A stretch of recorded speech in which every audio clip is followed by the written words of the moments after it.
पंडरिया तिर gram सगोना mini माता के पूर्वज के बसौना। 1897 में हाहाकार मच गए, 56 कस दुकाल पर गए। भूख प्यास माँ जीव थर्रा गए, अकाल के मारे लाश बिछा गए। 5 परिवार गांव छोड़ के आए, कलकत्ता बरजिए खाए। बिलासपुर से कलकत्ता गाड़ी भागे, बड़े बेटी भूख से प्राण त्यागे। लाश पड़े पिता के जंघा माँ, गाड़ी ऊपर ले अर्पण कर दिन माँ गंगा माँ। कलकत्ता ले पहुंचे नहीं पाई ने आसाम, छोटे बेटी चाउरमती घलो के उड़ गए प्राण। खून के आंसू रोवे मुहला बना के देखे दर्पण, ओकरो लाश ला कर दिन पद्मा नदी में अर्पण।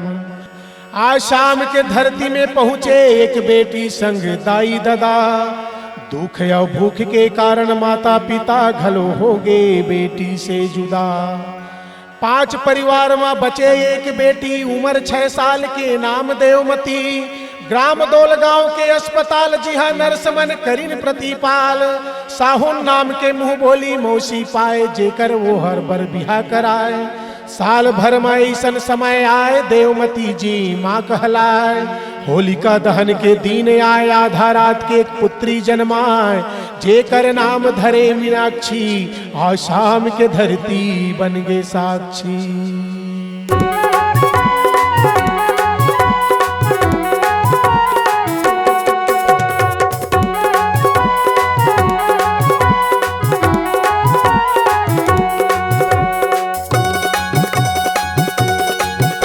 आज शाम के धरती माँ बुताई जन्म धरे। आज शाम के धरती माँ बुताई जन्म धरे। आज शाम के धरती माँ बुताई जन्म धरे। आज शाम के धरती माँ बुताई जन्म धरे। छत्तीसगढ़ के धरती में आके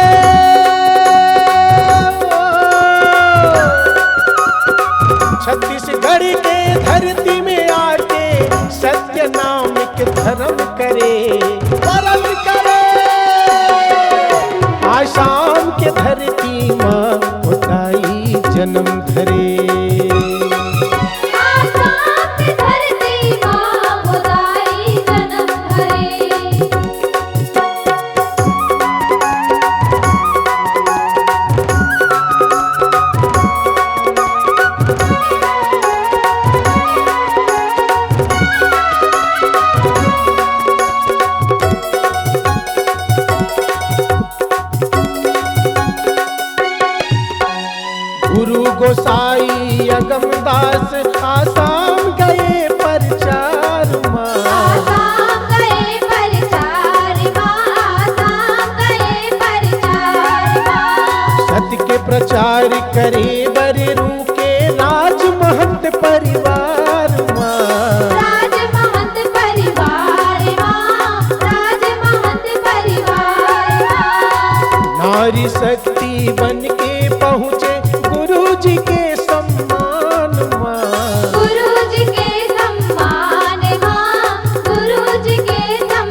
आसाम के सतनामी दुनोला गुरु गति माँ बिठाए वो, गुरु गति माँ बैठाए हो, गुरु गति माँ बैठाए। छत्तीसगढ़ के गुरु परिवार में बहू के पाए नाता वो, बहू के पाए नाता हो, बहू के पाए नाता। पद मिले गुरु माता के और नाम पाए मिनी माता वो, नाम पाए मिनी माता हो, नाम पाए मिनी माता। आरती उतारे जोड़ा थाम के,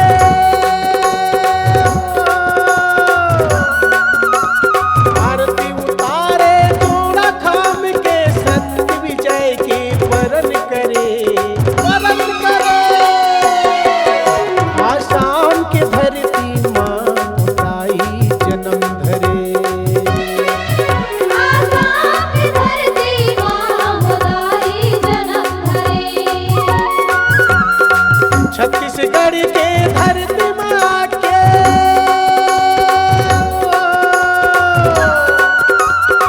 छत्तीसगढ़ के धरती में आके सत्य नाम के धर्म करे, वरण करे।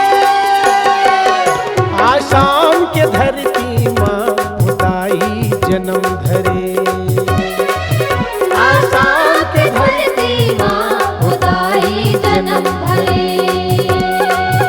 आसाम की धरती माँ मुदाई जन्म धरे। आसाम की धरती माँ मुदाई जन्म धरे। C-Log Digital Recording Studio, Cordoba. Contact number 99071192115.